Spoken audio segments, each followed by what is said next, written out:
Sidelines with Rob Browne. Talk sporty to me.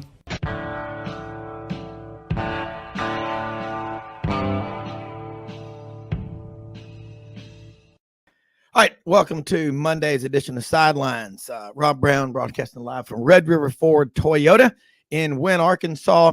A lot going on over here. You need to get on the website, redriverfordtoyota.com. They are open Monday through Saturday, 9 a.m. to 6 p.m. It's 45 minutes from Memphis. Just go west on I-40, go north at Forest City exit, about 15 minutes. Easy to get to. They deliver anywhere, okay? So if you're trading in your vehicle, still got really good values on trade-ins, and we'll alert you during the week of specials they have going on right now. I know through the end of the month, up to $3,000 off on all Toyota Highlanders. They've got about 5 different colors looking out here in the parking lot right now. Beautiful vehicles, and they will deliver, like I say, anywhere. redriverfordtoyota.com, and the service department is open on Saturdays, 7 a.m. to 12:30 p.m. We're here 6 days a week, Monday through Saturday, 2 hours every day. Sidelines, www.sidelines.live. Also, 680thefan.com, the podcast park in Atlanta, and Kicks 96.3, Alexander City, Lake Martin. 750 miles of beautiful shoreline. A lot of people sitting out there this morning, drinking coffee, reading the newspaper, which has been ironed to keep the ink off their hands like they do in, Downton Abbey, Audrey? Yeah. Audrey, Jimmy, did y'all growing up have the newspaper delivered to you by your kids, ironed so you didn't get ink on your hands when you read it? That's beautiful. But follow us on Twitter also at Sidelines_live. We really appreciate it. We appreciate all of our listeners all over the place on the web, wherever you are, especially military, police. And tell you what, our listeners, we're growing. We're sports radio show and podcast. That's what we do. It's what we talk about. And Dudley, I saw a police officer here in Wynne when I was getting some coffee this morning, and she did have the driver's license number of the truck that ran over Ole Miss. And I'm going to read it to you. It's BR549. Remember Junior Samples on y'all? Holy shnikes, what happened up there? Well, of all the things that the voice is kind of bad now, but of all the things, hollering. No, actually, just had a cold, and yeah. But of all the things that I thought I'd see Saturday night, Arkansas leading 42-6. God. 3 guys rushing for over 200 yards, and a team having 703 yards total offense and losing. Those were not the things I thought I'd see when we showed up there on Saturday night. No, I mean that scenario. Ole Miss ran the ball for over 400 yards. If you go and look in history, Ole Miss history from 1892 to the present, I bet you they've never lost a game before when they ran the ball for more than 400 yards. And if they have, it's single-digit low, Dudley. Yeah, and I think, too, there were really 3 big things out of that game. Obviously, the return of K.J. Jefferson lifted the offense and the entire team up. You had the opportunity for Arkansas's defense to continue playing like it has been, which is, really a big-time turnaround from where they were, earlier in the season. And yeah. Then, you're having a situation where you got to love a coach that after the ball game, when asked what he's going to do to celebrate it, says, "I'm going to go home and have a cold." Yeah. Dudley? Yes. You got him there? No. Okay. Yeah, Dudley, we are just talking. I can't, I lost, I don't know if you're muted or not. No, can you hear me now? I'm not muted. I can hear Dudley fine.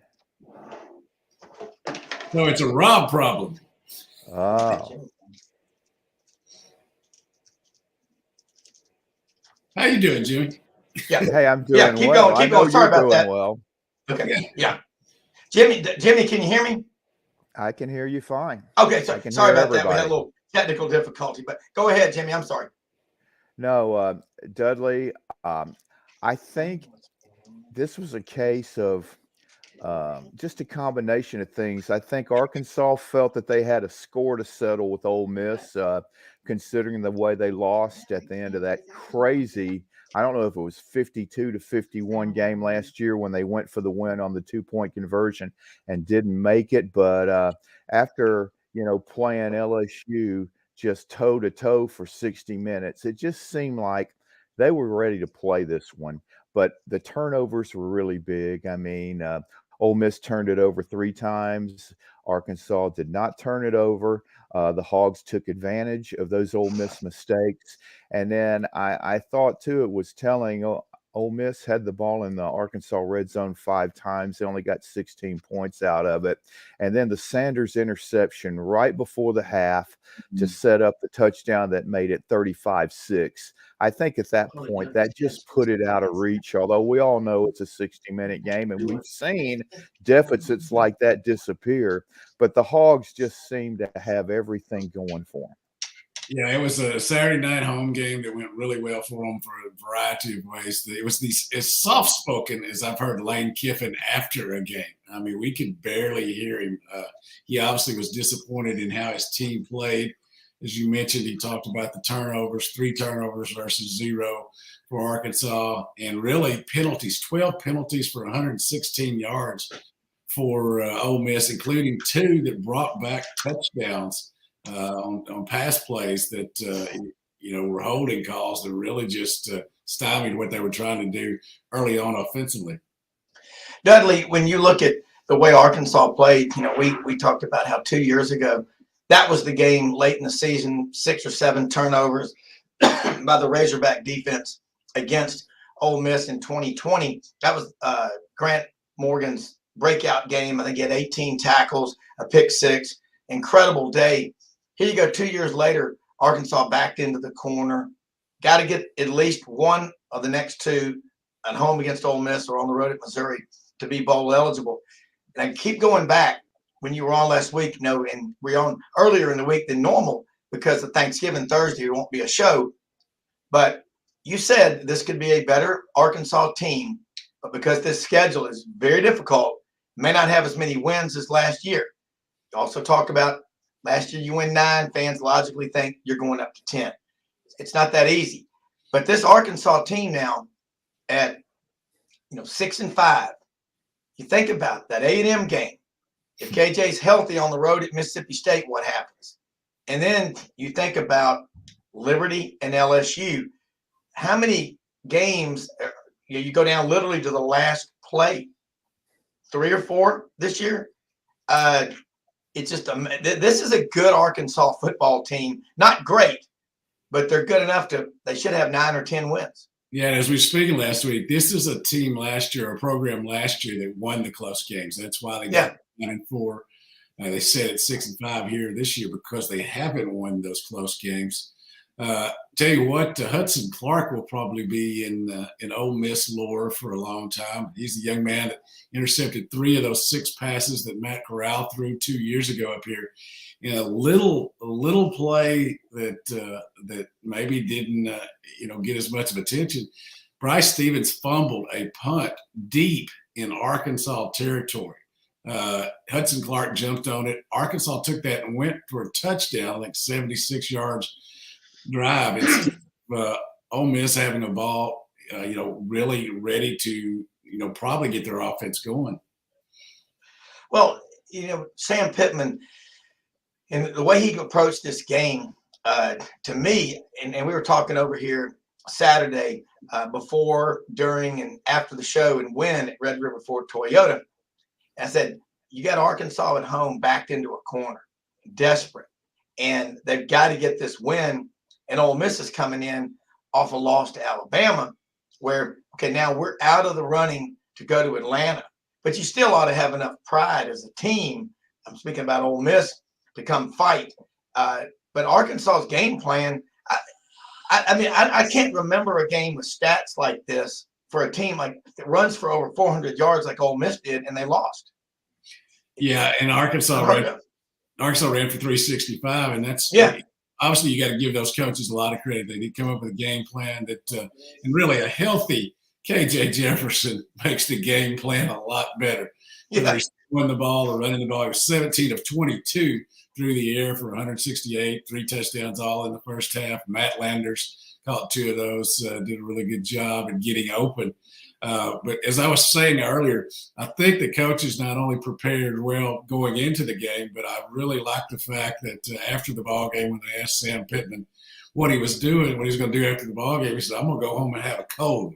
Yeah. There were probably a lot of Arkansas fans that might have done that too, but it was so cold they might have gone home and had some coffee or hot chocolate too. Yeah, I love Cole Kubelik. He teed him up for it. He goes, "Coach, what are you going to do?" And he goes, "Well, I think I'm going to go have me a cold beer." I mean, Sam Pittman he's a lot of fun, and you can tell he's fun and he jokes a little bit, but I imagine playing for him, you're going to work your tail off. All right, I got to get your thoughts. Here it is, about to wrap up the 3rd year, offensive and defense. What does Arkansas need to do in recruiting? And again, everybody over here, a lot of Razorbacks looking at me in the window right now in the studio on the floor, and they're all asking, they're going, where are we in the standings? Ask Dudley, where are we in the standings in recruiting for defensive linemen, edge rushers? They have several coming. I mean, that's obviously one of the things that they've, pointed to. We talked about the offensive line and how, I think that he's piled up depth there, young depth, the 2 young kids from Arkansas, a lot of other kids from different areas in their recruiting footprint. Defensive line is where it's got to take a step, further, I think. And obviously, I believe it's going to be interesting because you don't have to stick to 25 now with the signees. You have to stick. You only have to stay under 85. I think there's going to be a lot of youngsters who decide that their careers are better off other places. I think there's probably going to be a few that are going to be told that maybe their careers might be better off somewhere. So I think there's going to be not only the number of recruits that are on the board right now, but I would be stunned if there's not 8 to 10 transfer portal guys who come in here, including a couple of quarterbacks. Which is obviously once Friday's over and the Arkansas plays Missouri, the work's just going to get going for both the coaches in recruiting and those who follow recruiting. So from Thanksgiving to Christmas is going to be a big time for this football program and how it continues to move forward, because you can't just recruit high school kids anymore. You got to go out and get people in places that you need to improve. Is there one recruiter on defense or offense that really stands out? I'm not saying that they're not all good recruiters. They're not going to last long, but Sam Pittman is a special talent. But is Barry Odom really, really good at going on the road? I would think he is. Yeah, Barry Odom is a guy who gets a lot of credit, but also I think Michael Shear is a young man who played at Missouri, was a linebacker at Missouri, played for Odom. He's been a guy that's mentioned by a lot of people. He's pretty young. He's barely in his 30s, I think, and is a guy who relates well to kids. Dominique Bowman is the guy that they brought on last year. Deke Adams. I could go on and on. Mm-hmm. Those are guys that, were brought in here because maybe the position coaches that were here before might have been doing a good job on the field, but weren't getting enough recruits. And that's one thing. Sam Pittman may be a good old boy and real dude and all that. But if you're not recruiting, you're gone. Yeah. And, that's been the case. 5 guys here on the last 2 years have been let go or moved on, however you want to put these. But the staff, I'm sure, because of the way things are, in college football these days, some will move on, some will stay here as he continues to look at, in the offseason, what they need to do to continue to get better, not only on the field, but off the field, out on the recruiting trail. Yeah. Here's another one, question from another Razorback fan asking, he said, at quarterback position, how deep is this Razorback quarterback room other than players we've seen this year? Is there a surprise, maybe even coming in recruiting or in the portal, you think the Razorbacks are in good shape with? there are going to be people coming in at the quarterback room. I mean, there's no doubt about that. And I would be, I guess I'm not ushering anybody out the door, but I'd be surprised there's, not movement of kids that are here right now. You got Malachi Singleton, the young man from Georgia, coming in at, from high school. But you probably going to have two quarterbacks that are coming out of that portal. And as I think as we talked last week, your job as a highly paid SEC head coach and recruiting staff is to somehow convince those guys that if KJ Jefferson doesn't go pro, they're still going to get enough time. That's why I think they'll be looking probably more for guys that might have 2 years of eligibility left than just one. I don't understand these people who get done in college in 3 and 4 years. I don't know how they do that without partying and stuff. But, there are a lot of kids out there who graduated and still have 2 years of eligibility left. And, while you may not have immediate eligibility, in some aspects now, you can if you graduated still. So, I think that's what they're going to have to do. Don't know their names yet because maybe those kids don't know their names yet. Yeah. Transferring. So. Yeah. Real quick, we're about to go to a break in 30 seconds. KJ Jefferson, if he goes pro, where do you see him picked in the draft, or do you see him draftable? Oh, I think he's draftable. I do. I think he is. Yeah. I see people who are going to take a chance on him. His sheer talent is there. Yeah. The size and all that. But, the last one I saw had him somewhere in the third round if he did come out. I'm not sure whether he's going to do that or not, but certainly the ESPN guy speculated on that the other night. Yeah, well, he's a super talent. We're going to come back on the break. I know Jimmy's got some questions for you. We're with Dudley Dawson, hogville.net on the ECS House Industries Razorback Report right here in Cherry Valley, Arkansas. That's where they make it all. We'll be right back.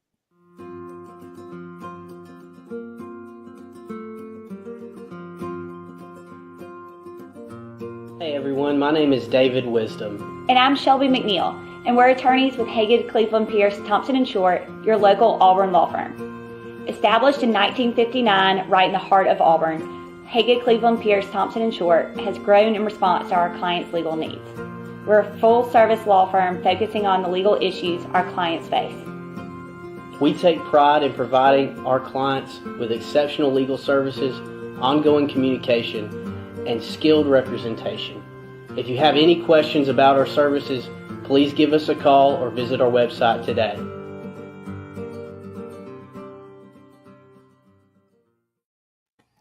They are the law in Auburn since 1959. Haygood, Cleveland, Pierce, Thompson, and Short. If you are in Auburn, coming in for a weekend, wherever you are, they have 9 attorneys, a great staff, support staff there that can help you. At some point in your life, you're going to need an attorney. Start with these folks. They're great to work with. I've known Phil Thompson, one of the partners, for 40 years. Got to know him real well about 5:30 in the morning for morning PT workouts as a pledge. So great people down there. Dudley, as I said, Jimmy has some questions for you. And I got to tell you, I think KJ Jefferson is such a talent. He is going to be a good quarterback. He just needs to be in the right coaching situation. But he just, man, at his height and weight, he's fun to watch. He grew up 8 miles away from Ole Miss's campus in, North Panola, and grew up, wanting to go to Ole Miss, didn't go there. And I think he had a statement game Saturday night. That was a big game for him. But Jimmy, jump in here with Dudley Dawson of hogville.net. Yeah, Dudley, we all know the secondary's been an area of major concern among the Arkansas fan base. And for the second year in a row, you lost Catalan, who I think's the best safety in college football. Last year, you lost him at the midseason point, and then this year, maybe it was the third game of the season, and you just can't replace a loss like that. And yet, I'm wondering about his status, because he's obviously an NFL player, but having suffered season-ending injuries 2 years in a row, do you think it would be a good idea for him to come back and show pro scouts and NFL organizations that he can last a full season at the college level? Because that's got to be a big area of concern among those pro scouts, that he can last a 17-game season. And how does Arkansas look from the recruiting standpoint with bringing in secondary players? We'll start off with Arkansas fans and Arkansas coaches think that would be a wonderful idea for Jalen Catalon and, help prove that he can, last a full season. Jalen Catalon himself has been very quiet about it. It's going to be interesting to see what he does. I'm sure that he'll get, the information that, they help with these days, the NFL and all that, and then make a decision. They'd love to have him back, but, you would be, I would certainly understand if he decides to come out because of what's happened these past 2 years. That's another thing in the KJ Jefferson deal. Obviously, he's been, injured, hire scouts and NFL teams going to look at that. We'll see how it is. One of the things in the secondary, you mentioned the secondary, by the way, I think one of the things that's really helped Arkansas secondary is moving Quincy McAdoo from Clarendon. Actually, he's from Holly Grove, but he played at Clarendon. Over there, a 6'2" athlete who made a tackle to save a touchdown the other night, has an interception, a punt block. I mean, he's just really done a really good job of kind of getting himself into a cornerback spot and everybody else being able to go to maybe what is their regular spot. So, I think that is a big key in them moving forward. I think he'll stay over there. Also, they have loaded up on, I think, 3 or 4 different safeties and quarterbacks that they're bringing in here. You can't depend on them to come in and, maybe be starters right away. But you do have Anthony Browne and you do have Jalen Lewis, both 2 guys that have been here this year, gone through practice, that I think will be very good players down the line. And since we're mentioning Clarendon and Cherry Valley, I wanted to, and me being a good growing up a good Northeast Arkansas boy, we had a question at trivia the other night that my wife Petra and I play. Towns in Arkansas that begin with F.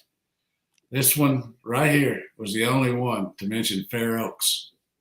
Hey, Fair Oaks 49 right there. We got Penrose duck hunting spot right next to it. Then we go north up to Newport to our other farm. Also Fordyce.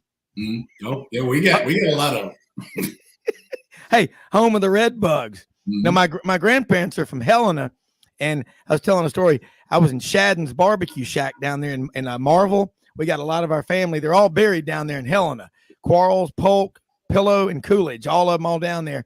And Shadden's barbecue shack, Dudley, if you ever go in there, it's like a shrine to Levon Helm, lead singer of the band. And the first time I went in there about, 25 years ago, I said that. And the woman goes, well, by God, he's from right yonder. And I said, where's that? She goes, over here to Turkey Scratch. The Turkey Scratch is a real town over there in Phillips County.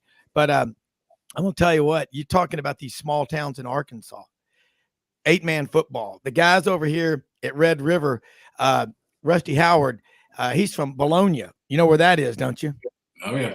Yeah. Now, they were asking, they didn't really know about 8-man football in Arkansas. And I said, yeah, Dudley Dawson, hogville.net, talks about it a lot. And how many 8-man football teams are there in the state of Arkansas? There are 13 that are officially playing as a sport. There are others that are in a club. One of the things they do, you can't be a 7 or a 6 Class A team and suddenly decide you're going to play 8-man football. 1 and 2A right now are the ones that are allowed to play club football. The other one. 8-man football. The others are considered clubs if they want to do it, but they don't compete, like the others do for a championship. Izard County has first year of 8-man football and is going to be in the finals playing for a championship the week after Thanksgiving. So Izard County. Well, that's Nebraska had the 6- and 7-man football like a lot of those towns in Texas do. I think, I'd like to know offhand the most famous players to come out of there if they've gone on and played college football and how they've done, because they'd be aware of having to cover a lot of the field. That'd be a great story. That would be a cool research project. If y'all have any interns there at hogville.net, go out and find the greatest players to ever come out of 8-man football in Arkansas. Well, the thing about 8-man football that's interesting, it's not like 7-on-7. The center is eligible. He can snap the ball and you can throw it right back to him. I want to see some 8-man football. Where's the closest 8-man football to win? McCroy, Augusta have played for. Obviously, there's little schools all around there that, are keeping it alive, the opportunity to play football because, while back in the day in Newport, we had 100 people out. These days, there are a lot of schools that have 26, 23, and it's just tough to play 11-on-11 football with that. And this has opened up an opportunity. Got to give the Arkansas Activities Association a big degree of thanks for these schools that allows them to keep it going. And it's turned into something that, is intriguing to watch and gives these kids a chance to, further their abilities, in situations without having to transfer to a new school, get away from your friends and all that. Well, I tell you one thing, we're in Parkin and Wynn and all these towns outside of Memphis. A lot of people I think are going, that ain't a bad way to live. I'm 30 minutes from the big city, but man, I'm 30 million years away from all those problems when I get back home. And a lot to be said about it. Jimmy, got time for another question with Dudley Dawson, Hogville.net on this Monday college football and basketball blitz.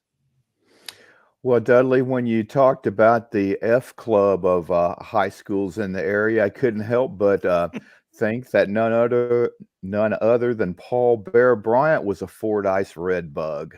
So, you've got a rich history of high school football, no matter what state you're in. You're always going to find somebody that that played at the local level. And I think the 6-man and the 8-man football in Arkansas, but 6-man in Texas is great because it provides a source of civic pride for those communities, and it's something for those residents to look forward to, and the coaches and the players are excited about the fact that they have a chance just by the sheer number of teams, which is small, to play for a championship. And just from a psychological standpoint, that's got to be really exciting for them. And I think, again, this game of football at all levels, it's just it's just such an energy point, for so many communities, whether you're in a large city, in a suburb, a small town, or just communities like that. It's just a great thing. And especially in, the Sun Belt states, where football is just so important and it's such a big part of the culture. And, I just hope that can spread to other states that maybe have small communities that have the chance to have a 6-man or an 8-man team that maybe have players that wouldn't have an opportunity, at those bigger schools. So it's really cool to hear stories like that. Yeah, it's interesting. I try to be very objective and not wear the colors of the teams, of games. I wore orange the other night because, you had Ole Miss with red and blue and Arkansas red and white, or Cardinal if you want to. But I had a lot of people ask me if I was going hunting because I was dressed in orange shoes and orange hoodie and all that. I was just showing that Newport Greyhound pride. Absolutely. I tell you what, if you're going duck hunting, man, we need to get rain over here, and we need ducks, but we need rain more than anything. Well, Dudley, I think that's the cool thing with these small towns. Jimmy's right. I mean, McCrory and Morton and Fair Oaks and these small towns on 64, Bald Knob, Searcy, Heber Springs are bigger, but those people have got a lot of pride. I can tell you one thing: if you go and you're trying to order lunch or dinner when the Razorbacks are playing, good luck getting some service. I mean, it's just, they're kind of distracted, but it's great for the whole state. Last question, quick, tell people 2 things: how they can follow you and anything new with Razorback basketball. Razorback basketball will play this afternoon in Maui. Wish I had gone with them. We'll play Louisville and play three times the next 3 days over there. The Hogville.net, obviously, is where I put up the stuff for Arkansas, and also FearlessFriday.com. Is where we're doing high school, and obviously that's coming down to state championship games, semifinals, and all that now. Also, another reason to have grown up in the country is some of my friends don't know what a plate lunch is. They Come on. I'm just saying, when you mentioned the local restaurant and stuff, Yeah. you know, when I grew up farming, plate lunch was where it was at, man. Yeah. Hey, a meat and 3. Mm-hmm. Hey, you know, now there's some places you can get an M16. It's a meat and 16 sides. That's the big one. I mean, but no, I'm with you. And I may go to plays and ballet and all that, you know, stuff, but I'm a good old country boy. We love a plate lunch. hey, I'm gonna tell you what the best people I know are. I mean, we were over here. We're like I said, we're in Arkansas and all over Alabama and Mississippi and Georgia and Tennessee all the time. And you're talking about the best people there are. Dudley, have a great Thanksgiving, and I know you will. And we appreciate you being on this show with us every week, and look forward to talking with you later in the week, possibly if you can. But then again, next week, talking about the Razorbacks on the ECS House Industries Razorback Report, brought to us by Chad House and the great people over in Cherry Valley. Sounds good. Go Greyhounds, go Cowboys. All righty. Thanks so much. Jimmy, you're a Cowboys fan. I know that. Let's bring in David Schultz, Schultzy Cast, the Sultan of the Sun Belt down in Mobile, a man who gets to eat the greatest seafood in the world, Q's Nation for life. He listens to, watches, or attends every Syracuse game. He did as a young boy. No. I didn't watch. I'm in a good mood again. I didn't watch one play of that game. I was very happy that I did not. By the way, Jimmy, talking about the Cowboys, Iron Bowl week, I got Sherman Williams sitting over there doing a spot on the on our morning show with Lee Shervanian right now. Wow. Bringing out the big guns this morning. Blunt High School. Hey, Sherman does a lot with David Palmer now, doesn't he? I think so, yeah. They're doing a lot of good work. Sherman's really doing a lot of good work. And I'm telling you what, doing some good stuff. I think he's an assistant coach over here at Williamson High with like Jamarcus Russell. They got this crazy D1 coaching staff over there. It is pretty scary.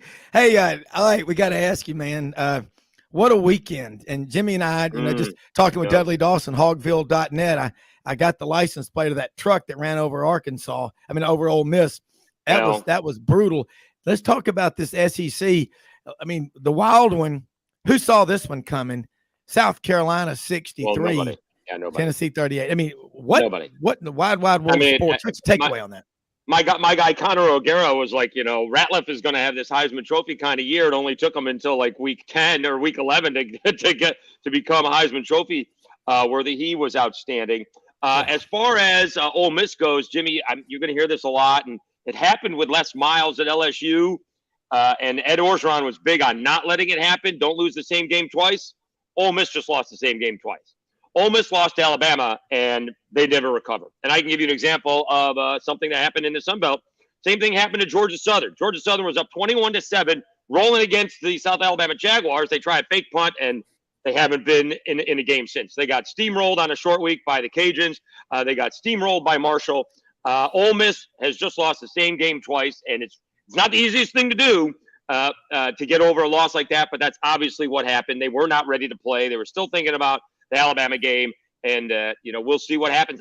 Again, you don't want one game to change your mind on a coach, but it would appear, does Auburn really want that? Because I got people telling me, Jimmy, that Stoops gets this huge contract extension and raise, and that Kiffin is worth like $10 million. And I'm like, why? What have I missed? That Lane Kiffin is this brilliant head coach. He's certainly self-deprecating.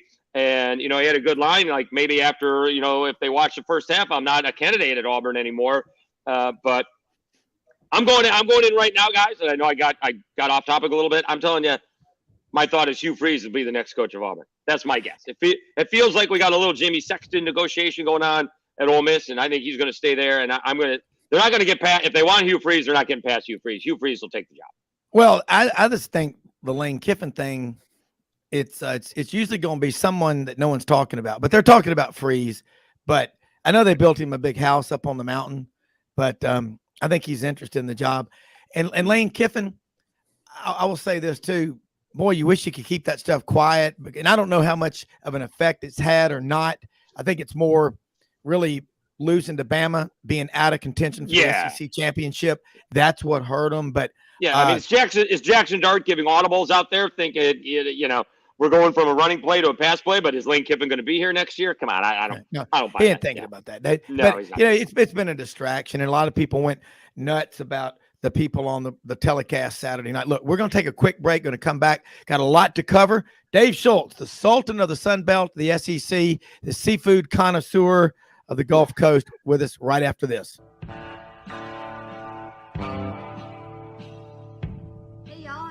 From Hewlett & Dunn, just coming to let you know about our new collection of boots.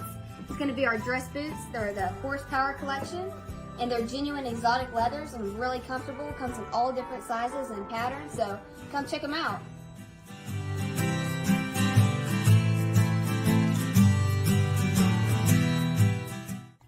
Red River Ford and Toyota, located in Wynne, Arkansas. If you're in the market for a new or used car, truck, or SUV, call, go online, or drop by and see them.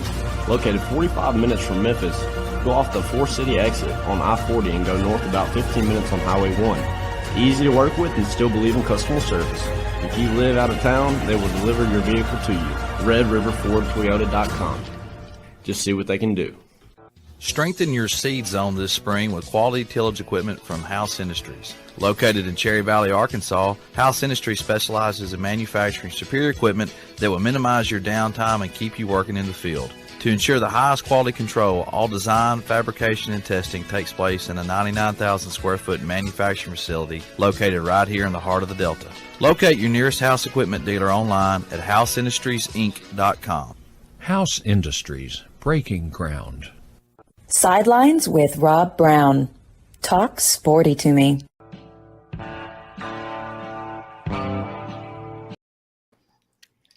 All right, get back with you right now, Dave. Tennessee goes over to South Carolina. Did you see that one coming? No way. I mean, Spencer Rattler has, to be honest with you, has looked like Spencer Rattler through the whole season. And they've been up and down, and they've struggled against some bad teams, and they've played well against some good teams. But, I mean, Spencer Rattler looked like everybody thought Spencer Rattler was going to be last year at Oklahoma. And, I mean, that Tennessee couldn't make any adjustments. And now, unfortunately, Hendon Hooker's career is done at Tennessee and probably was going to come to the Senior Bowl. So that's really unfortunate for him. He may still come to the Senior Bowl, for all I know. No, I did not see that coming. No one claimed. Although I think Mark Ryan in upstate South Carolina, he thought South Carolina was going to cover, and maybe the over. He didn't think that Tennessee was going to blow them out by any stretch of the imagination. But how many points did they put up? Something like 60 points? What? I mean, 63. No one saw that coming. I mean, come on. I mean, we can go a month and not see if South Carolina scored 63 points. Come on. Yeah. I mean, and then how about Vanderbilt? 2 in a row. My son was asking me, Dad, when was the last time Vanderbilt won 2 SEC games in a row? Was it 2018 or 2013? I think it was 2018 with Derek Mason. That didn't happen very often.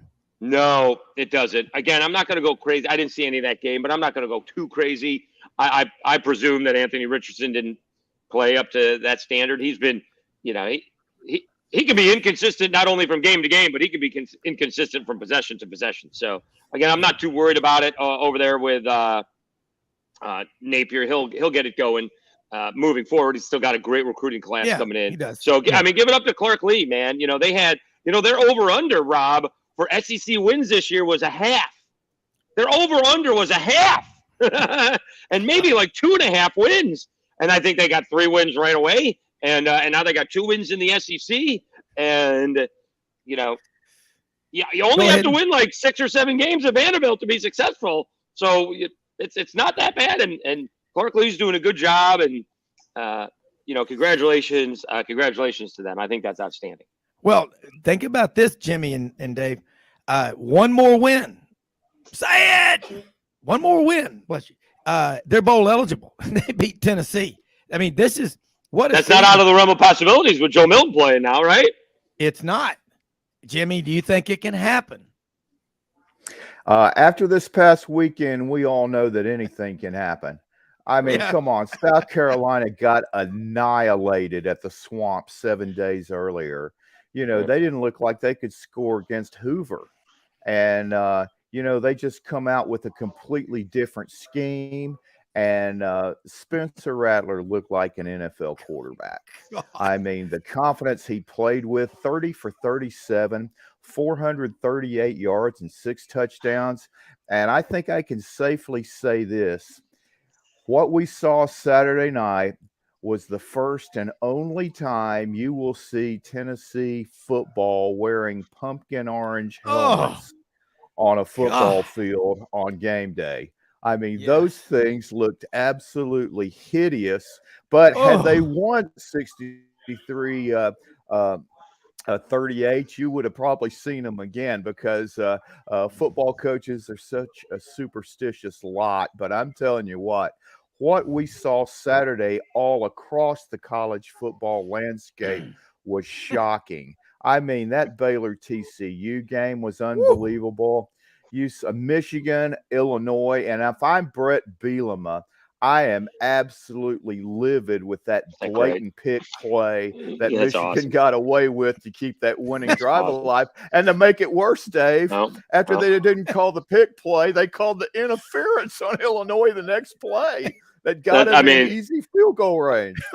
I love the idea that Brett. Now I'll be the one to say, if you're blaming the referees at the end of the game, I bet I can pick about 5 or 10 plays that you guys didn't do. So let's easy on the refs. But I love the idea that Brett Bielema is calling out the refs because Jimmy, you know this, and Rob, you know this. Basically, for the better part of a decade, anytime that Alabama was in a close game at the end of the year, the calls seemed to go to Alabama's way because everyone was like, well, they're on the phone to Birmingham. And so making sure Alabama got to the championship game or the BCS or whatever it was. That Brett Bielema is not afraid of getting fined because he's making millions of dollars, and that's fine. He'll call out the referees, and some guys deserve to be called out, man. I mean, yesterday, it's unbelievable. College is one thing, but in the NFL, right? I mean, crazy football game, and not to get off the track again. Mac Jones clearly got past the 29-yard line. Didn't get to the 30, but got past the 29. They marked it inside the 29. I mean, and we're waiting on we're baking or making these decisions on 50 to 60-year-old men's eyes compared to putting a laser or something, a chip in the football. Come on, we're still doing the chain gang in college and pro football. So I love that Brett Bielema is calling out the officials. I think it's outstanding. More people should and deal with a 6-figure fine. It is what it is. Dave, I got to bring this up to you and Jimmy. 3 in a row. You know what that is? My good friend David Hager, lifelong Detroit Lions fan. He has a lot in common with Job and suffering. Yep. And he goes, I've never seen this 3 in a row with the Lions. So this may have been the craziest weekend in a long time, college or pro. They're messing themselves up for a draft pick is what they're doing. They're screwing themselves up. Although, Jimmy, I did see something strange. I don't know if it's just, grading or whatever it is. But PFF has this draft wheel that you can just spin. And they still have Houston taking Will Anderson. Is there any way they take Will Anderson over a quarterback? And they also had Anthony Richardson going before C.J. Stroud. I mean, I don't know if this. Go ahead. Yeah, there's no rhyme or reason to some of these ratings, but I will say about Will Anderson, though, what pro scouts are seeing, though, is that I think this year – I don't think he was used well. I mean, they put him in the same spot virtually every play during an entire game. So offenses knew where he was and they can help and double team on him. Whereas, other coaches like Harold Perkins, although he's only a true freshman, but they have him lined up in a different spot every play. And that's what you're supposed to do with players like that. Right. And I think NFL teams, they know that they're going to have coaching staffs that are going to use him and position him in different spots to where he can, reach his obviously very high ceiling. But optics have not looked good. And what do you think the scouts are thinking? And some of these experts, especially Todd McShay, about Will Levis. McShay had Levis as Right, the number 2 right. ranked NFL prospect in college football, and he's just had a horrendous year. But He at the really same has. time, though, Yep. you put him with a team, though, that has an offensive line and elite players around him, it can be a different story. And I understand that's what the NFL scouts are thinking, because, hey, we got players and coaches that can get the maximum out of this kid, and maybe where he's at right now, and I think some NFL teams like that he appears to a lot of people not to be playing up to his potential, but they're saying, hey, we get this guy, we'll fix that. Well, they always do that, right? Everyone thinks they can fix that guy. Someone's going to think they can fix Zach Wilson, and Zach Wilson is not fixable.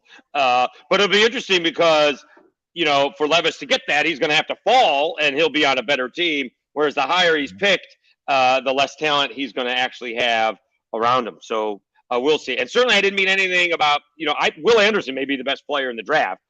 Despite having what I would call a disappointing season, I just can't imagine Houston needing a quarterback is going to pass on one of the 2 quarterbacks, C.J. Stroud or Bryce Young, to get Will Anderson. I'd be shocked at that. I think Will Anderson is going to be great, but I just, you need the quarterback. Talking about Harold Perkins and not moving around Will Anderson. Perkins plays at the linebacker level sometimes. He's playing off of the ball. He's not even playing on the line, right? He was spying on the Arkansas quarterback. He's not even on the line and still blitzing and getting him. Whereas Will Anderson always seems to be tucked in on one of those edges for Alabama. Well, one thing for sure, though, with a guy like Perkins, just like Will Anderson, can you do that 2 seasons, 3 seasons in a row? I mean, because people adjust to you. I think Will Anderson lost maybe 20 pounds he dropped in the offseason. Oh, really? Didn't he do that, Jimmy? I think I put on 20 pounds over the weekend. Yeah, well, I think he lost. I think Will Anderson dropped some weight to be quicker.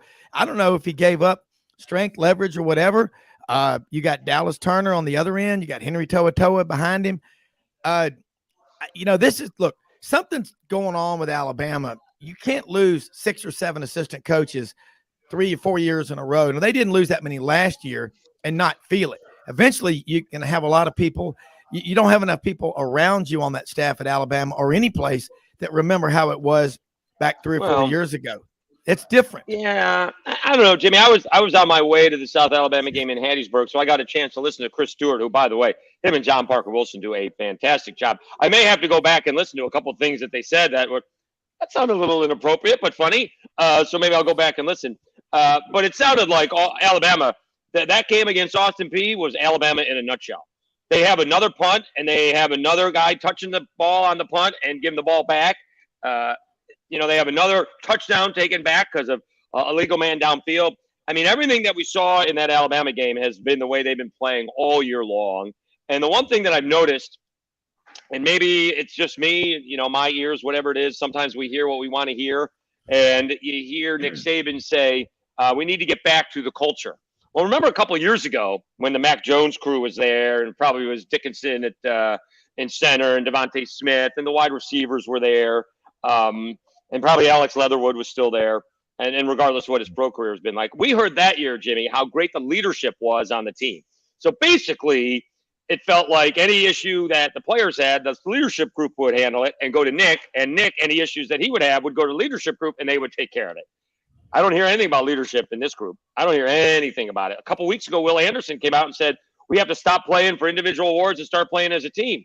So anything that we saw in that Austin Peay game, we've seen all season long. I didn't want to even see Bryce Young. I wanted Bryce Young to play maybe 2 possessions and then go to the backups.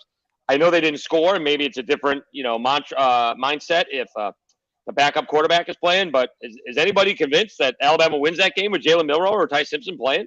I'm not sure. Yeah, well, and another thing too is that they experienced a bunch of outings like this last year. You had the Arkansas game went down to the last couple of minutes. Right, you had the LSU game. LSU game.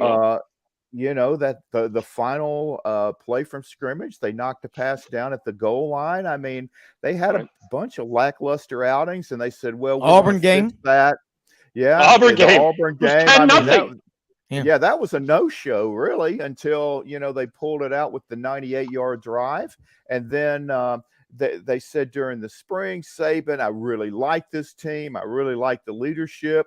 And then you start playing for real in September. And then game 2 at Texas, you had to fight for your life. You couldn't put the game away, and then had to, kick a field goal in the last play.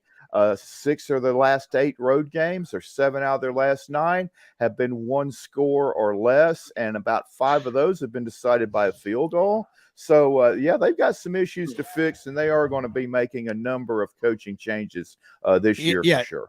That's what I'm saying about you talk to, and I talk to some people that are, know a lot about Alabama, and not that y'all don't, but I mean, they're saying, hey, look, I told you, they told me, one of them told me this 4 years ago, had this conversation, and every year we have it. And he goes, hey, Sherman.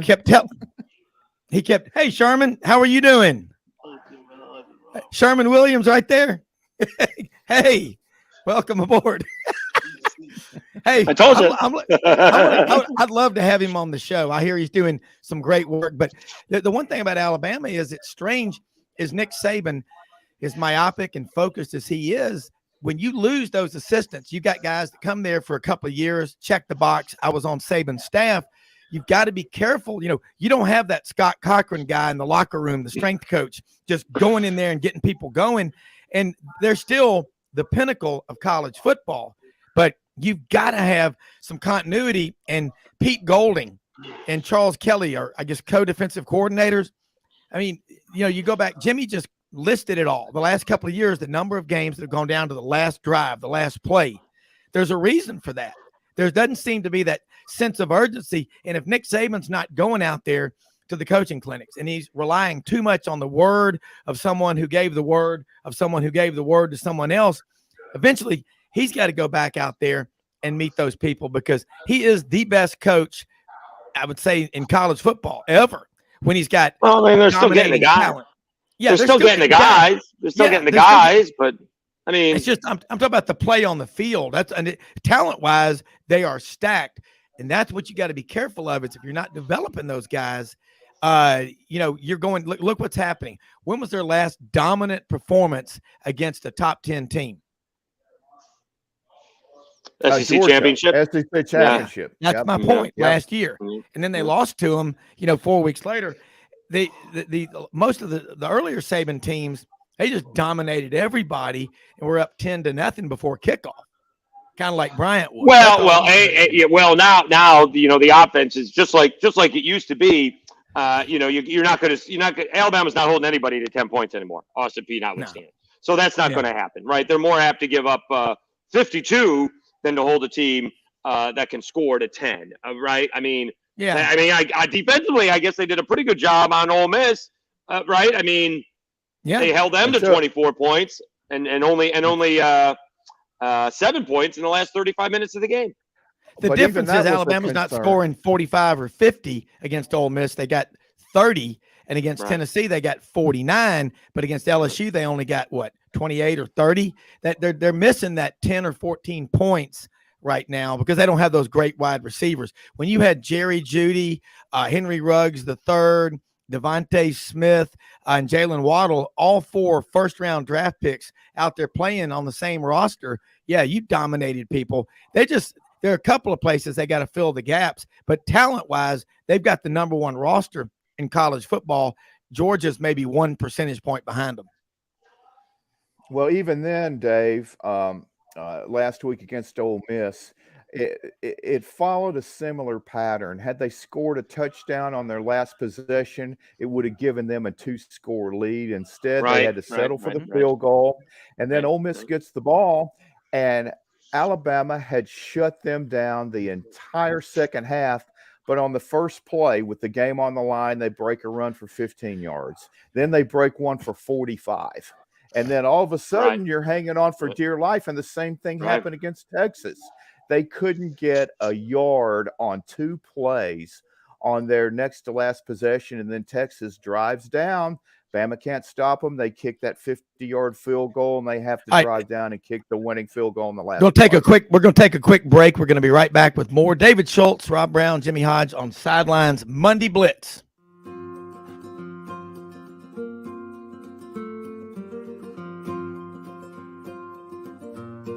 everyone. My name is David Wisdom. And I'm Shelby McNeil, and we're attorneys with Haggard, Cleveland, Pierce, Thompson & Short, your local Auburn law firm. Established in 1959 right in the heart of Auburn, Haggard, Cleveland, Pierce, Thompson & Short has grown in response to our clients' legal needs. We're a full-service law firm focusing on the legal issues our clients face. We take pride in providing our clients with exceptional legal services, ongoing communication, and skilled representation. If you have any questions about our services, please give us a call or visit our website today.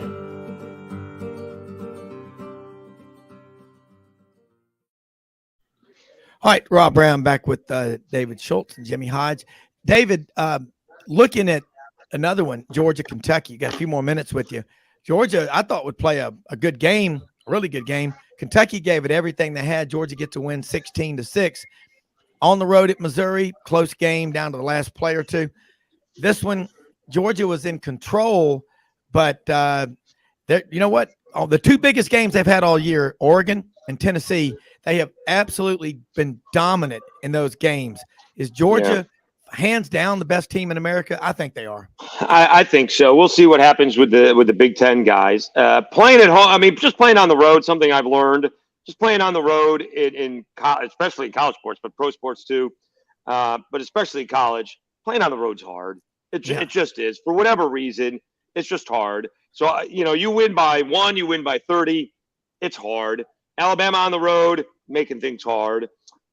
Tennessee goes on the road, get blown out, right? So anytime you can get a road victory, I had a coach, and he's like, I don't know. If you got any suggestions, let me know. And I go, I just know that it's hard, coach. It just winning on the road is really, really hard. So you come away with a victory like South Alabama did against Southern Miss in a game that they probably should have lost. They kept on giving the ball back, and they doing a fake punt when they shouldn't. And, a blatant offensive pass interference wasn't called. So, South Alabama probably should have lost the football game, but they found a way to win. And, just winning on the road in college sports, it doesn't matter if it's football, basketball, soccer, whatever it is, just winning on the road is difficult. So when you can do it, I don't care if it's by 1 or by 30. It's impressive to me, Jimmy. I can't really explain it. Yeah.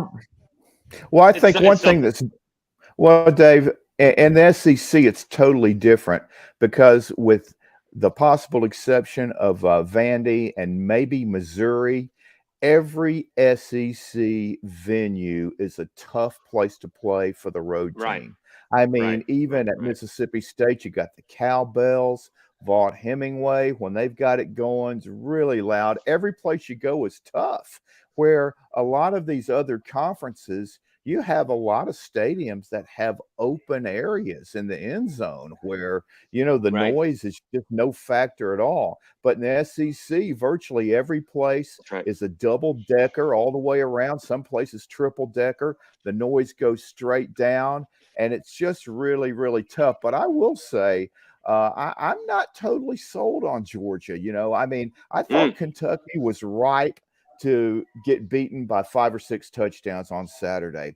And they played Georgia up front, toe-to-toe. And again, Levis makes a horrible decision and throw when the score was 3-0 with Kentucky in the red zone, and Georgia didn't score a touchdown to midway through the third quarter. And and again, I just thought Kentucky really gave them all they wanted, and I just thought the circumstances didn't add up to that happening at all.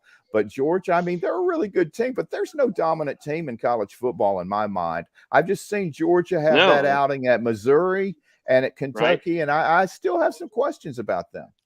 Well, they play up to the level. Michigan had problems. Ohio State had problems. So I mean, you're right. It should be great. Dave, where are you in the studio this morning? Y'all doing? We're at Baumhauer's. Mark and Lee have their show here today, and I just come and actually. I don't know what it was like. It was like a waffle croissant or waffle beignet. It was absolutely delicious. I'm probably going to go get another one. There like you I go. said, I Hey, probably put on 20 pounds over the weekend. No, you won't. Listen, you've been in Mobile, what, 3 or 4 years? We're on year number 4. Yeah. Yeah, I love Mobile because that means I'm on the way to Orange Beach or Destin. So, I mean, honk your horn in the tunnel. Doesn't sound like you love Mobile too much. Sounds like you like Destin or Orange Beach is what it sounds like. I'm the only guy though whose parent, my mother, would make us stop and go to Constantine's for the gumbo and stop in Mobile. But I do love it down there because I got a lot of friends that live there. But WNSP, what are y'all going to talk about on your show today? Because I got to tell you, Jimmy, I don't know how much you're on Twitter, but I'm on there a lot. Great way to get the word out about the show. This man right here, David Schultz, works harder than 15 dozen Mennonite farmers every day. I love you're the man on the street at Roberts Stadium there in Hattiesburg for the game the other night. And I'm telling you what, you are a TGJ, true grit journalist. And thank you. Well, I appreciate that. But, I mean, it'll be – I'm probably going to start out with South Alabama because they're the one having the good season. They're going to have a record season winning 10 ball games. Carter Bradley's had a record season for South Alabama. So we'll probably start with them compared to Auburn and Alabama, which we'll probably talk a lot about. It is Iron Bowl week. So we'll get that in, of course. Also, we have a huge 6A high school semifinal this week. Saraland, who's got all these sophomores, including Ryan Williams, who's committed to go to Alabama. Against the number one team in the state, Theodore. Saraland played a crazy ball game, Jimmy. They knotted it up. It was knotted up. Saraland was ahead the whole game, and it goes to overtime, tied at 50. Saraland scores first. They kick the extra point, and then the team that they were playing, Homewood, they score the tying touchdown, but they're stopped on the 2-point conversion to try and win the football game. You imagine a high school football game, a chance to go to the semifinals, 57-56. So we get Saraland and Theodore, which will be a huge ball game Friday night for the chance to play in the state championship in Auburn. Theodore has never played in the state championship. I think Saraland has played in the state title game once. Yeah, it's going to be. But Doug, David, thank you for keeping us up to date on that because there's, like I say, South Alabama, the Jags going to win 10 games. Got that 10, great. They'll probably win stadium. 11. We'll see. Yeah, I had some. I posted I posted the recap, and they're like, it's great they're having a great season, but I just don't want to play another group of 5. And I'm like, well, welcome to the Sun Belt because you're probably going to play a MAC team. They may be pretty good, but you're kind of stuck when you're in the Sun Belt trying to play a higher echelon Power 5 team. Maybe you get, I saw Syracuse is going to play Coastal Carolina, which is just going to piss me off, and Coastal is going to get a win over my Orange. So we'll see what happens in a bowl game. So lots to do. Well, Dave, have a great Thanksgiving. Love all the work you do, and WNSP folks, listen every day. You will learn a lot. David Schultz down in Mobile. Thanks, guys. Have a great day. You too, Jimmy. Man, these high school games. the Super 7 in Alabama, it's going to be at Jordan-Hare. They've been swapping. Last year it was in Birmingham, Protective Life Stadium, and I got a feeling, and I'm not sure. And I know Doug Dean. We got a lot of listeners in Alabama. Moving it back full time. I don't know if they're going to do it or not, but they've been bouncing back and forth between Bryant-Denny and Jordan-Hare Stadium. But man, that high school football in Alabama, Theodore, Saraland, that'll be a big matchup. And golly, Thompson, they lost their first 2 games of the year down in Alabaster. And of course, look who they're playing. They're playing a national schedule, and you see these schools like Nice, where Tim Tebow played down around Jacksonville.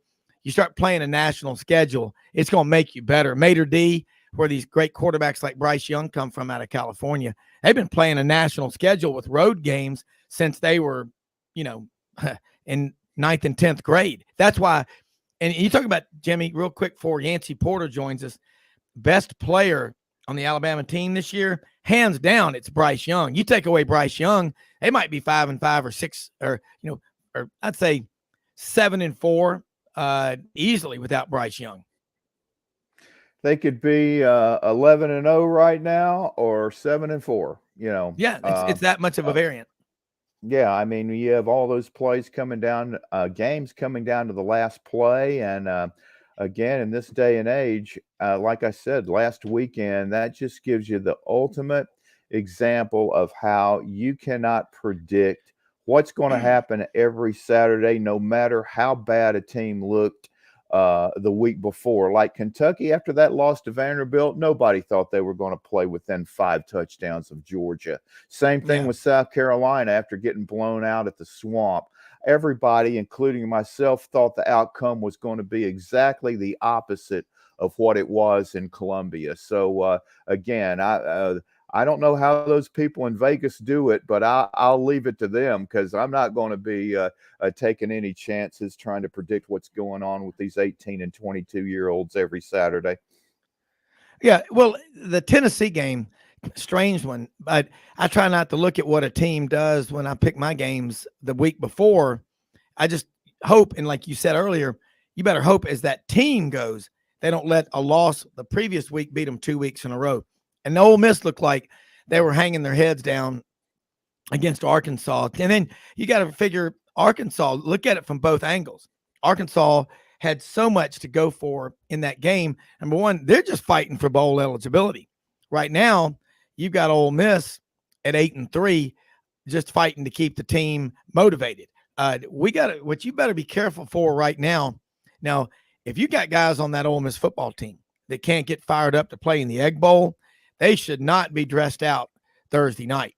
I mean, they will be. I mean, but if there are players that just have, checked out, you're going to find out, and you'll know it in practice. But still got a lot to play for. And, I think a lot of people think it's just a given that Lane Kiffin's going to Auburn. I just would watch that, folks, and that the Auburn fan base is being set up for big-time disappointment if it's not Lane Kiffin. They think that they're getting Lane Kiffin, and then if you don't get Lane Kiffin, I feel for the guy who you do get. And I'll believe it when I see it. Again, Jimmy Sexton, I live in Memphis. Jimmy Sexton is the master at going out and getting his guy a raise and playing off of each other. But if I had to guess right now, Lane Kiffin going to Auburn, I think he stays in Oxford. And if I'm wrong, I'm wrong. It's going to be somebody nobody's expecting that's introduced at the podium as Auburn's next coach. Yancy, you may know a little about the Ole Miss Rebels. First off, let's talk about that game Saturday up in Fayetteville. Did Alabama beat Ole Miss 2 weeks in a row, or has Arkansas just played the best game they've played in 2 years? Well, I think there was a lot of factors there, right? I mean, everybody knew about the swirl of the rumors with Auburn, with Kiffin. Ole Miss does not play well up at Fayetteville, period, ever. Jefferson, KJ, that grew up, 3 miles from Vaughn Hemingway Stadium, was looking for blood. He had been sitting out the last couple of weeks and was healthy, which was a major, major boost. As we know, that Razorback team is a 180-degree different team with him in the lineup than out of the lineup. Yeah. And then it was a trap game, right? Before the Egg Bowl. Don't understand why they would have a game of that magnitude for Ole Miss, but before your biggest game of the year. As we see with the rest of the major programs in the SEC, you always get a non-conference kind of a warm-up game before your major rival game the next week, and they had Ole Miss playing Arkansas. And then on top of that, I hate to bring it up, but the officiating was absolutely god-awful. I think they determined Arkansas was going to win that game from the very first snap, from the calls at the beginning of the game that dictated it, from the 3 touchdowns called back, from the touchdown, the offensive pass interference right there in front of the whole country that he shoved the Ole Miss defensive back down on the ground and did not call it, allow them a touchdown from the pass interference on Malik Heath, where he grabbed his jersey, then pulled him, then grabbed it again. That prevented him from catching the ball, that they picked up the interference call. They were not going to have any of it. If you want to go to a WWE wrestling match and then go to one, but this is SEC football, and the SEC has to do something. I mean, there should be an investigation on things like that night. It was obvious what was going on. It was just pitiful. But I'm not saying that prevented Ole Miss from winning the game, but I certainly felt like, and I know for a fact, I've talked to a couple of Ole Miss players. They said, they knew what was going down with the officials, and you just kind of let your guard down, and they did. And then lastly, I think going down to that 3-down line in the second quarter when Arkansas's Rocket Sanders absolutely ran wild on Ole Miss, I believe, for 157 yards in that quarter alone. They went to a 4 or 5 man front in the first quarter and then decided to go down to a 3-man front in the second quarter, and Arkansas absolutely ran all over them. So you put all those like a big bowl of gumbo, Rob, and you mix it up, and that's what happened. Yeah, it was a mess. And then you saw the guys on the sidelines, the SEC Network crew, talking a lot about a lot. Pitiful. I mean, let's get your thoughts. Most amateur thing I've ever seen in my life. All those announcers, from Cole to Jordan, all those guys, just pitiful. I've never seen a worse setup for announcing a game. Sitting on the sidelines, they were trying to be the star of the show. The SEC, shame on you. You got to do something different. That was absolutely Bush League. Yeah, and I don't know, what's going on behind the scenes but everybody else thinks they do. If you had to guess right now, and if you're wrong, you're sent to a gulag in Siberia, and you have to watch reruns of Maude for the rest of your life. If you're right, you get all the Crystal Burgers you want for the rest of your life and free beer. What's Lane Kiffin going to do? Well, Lane Kiffin's not going to do anything till the season's over. That is his policy. And I know that's not the answer you're looking for, and I'll get to that in a second. But, what makes this unique is that Auburn had a position open during the season. Yeah. Usually this stuff takes place after the season. Mm-hmm. So Lane Kiffin has had a policy his whole coaching career. I don't discuss it. I don't talk it. I don't sign contracts. I don't do anything until the regular season is over. With the Auburn situation, this happened during the season. So that's what really has caused this whole thing. In my opinion, from what I have gathered up from my sources and through it all, I think Lane stays.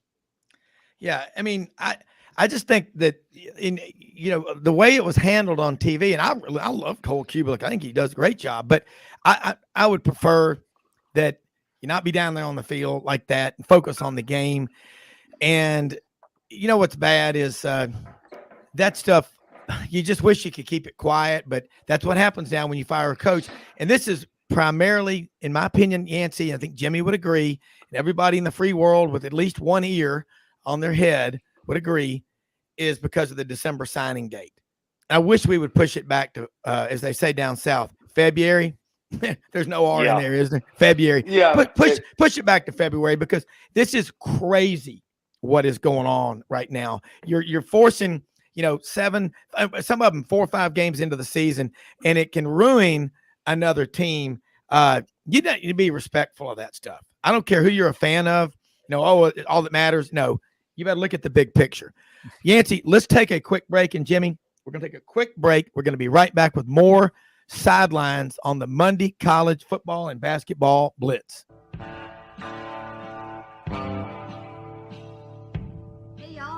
From Hewlett and Dunn, just coming to let you know about our new collection of boots. It's going to be our dress boots. They're the horsepower collection, and they're genuine exotic leathers and really comfortable. Comes in all different sizes and patterns, so come check them out.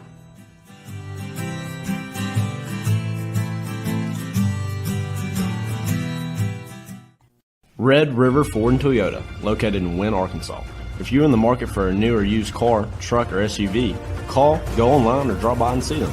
Located 45 minutes from Memphis, go off the 4-city exit on I-40 and go north about 15 minutes on Highway 1. Easy to work with and still believe in customer service. If you live out of town, they will deliver your vehicle to you. RedRiverFordToyota.com. Just see what they can do.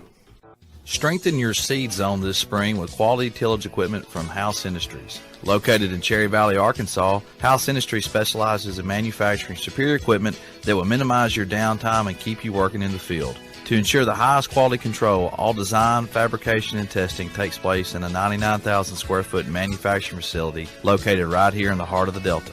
Locate your nearest House equipment dealer online at houseindustriesinc.com. House Industries, breaking ground. Sidelines with Rob Browne. Talk sporty to me.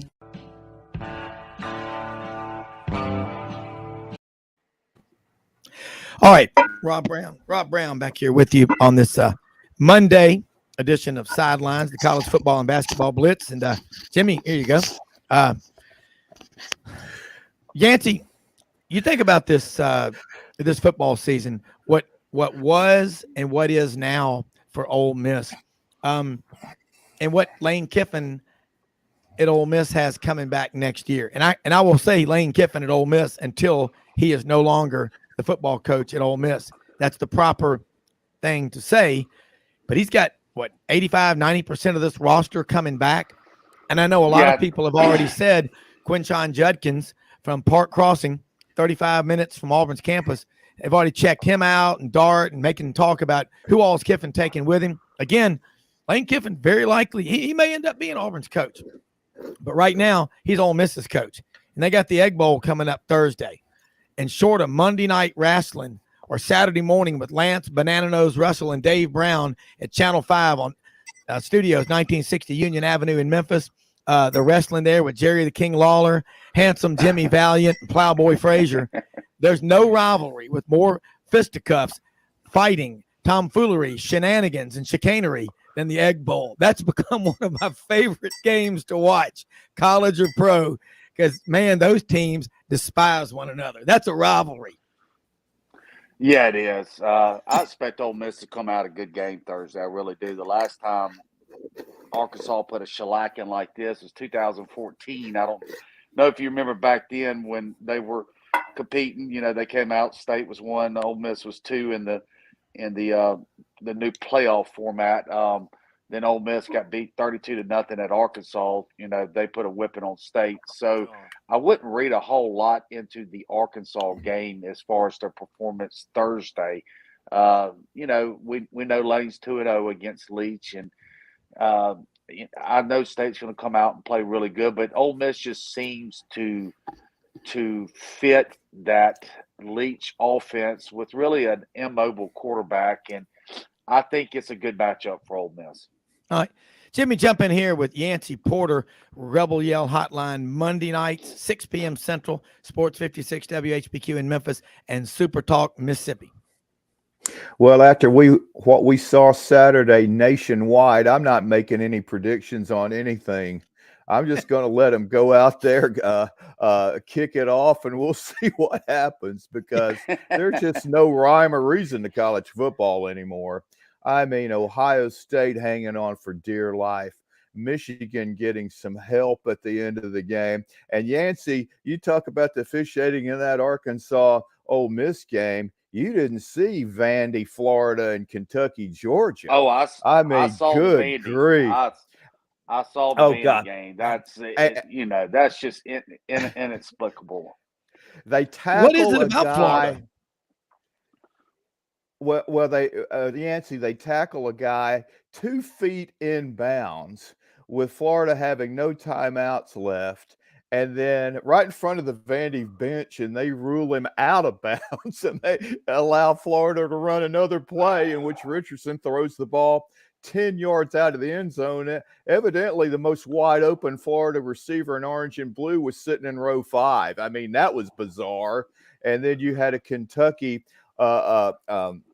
Georgia play in which Kentucky just stopped Georgia twice from the 2-yard line.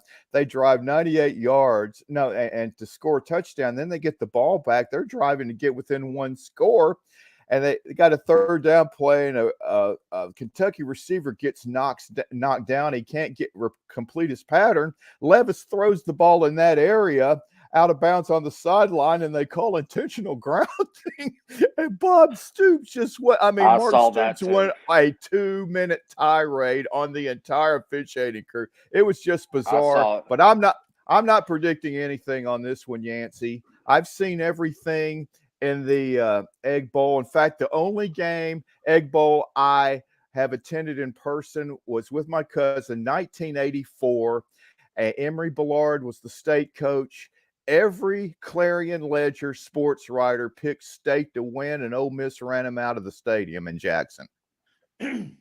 Yeah, you know, that was the Billy Brewer days. That, you know, Brewer didn't lose to State. So different times. The only reason I think Ole Miss matches up really good is because, as we've seen defensively for Ole Miss, the mobile quarterbacks is what really hurts Ole Miss's defense. And we all know that Will Rogers is not Deion Sanders by any means, and that 3-6 or 3-2-6, defense they run is really matched up for offenses like State. So defensively, I think they match up well.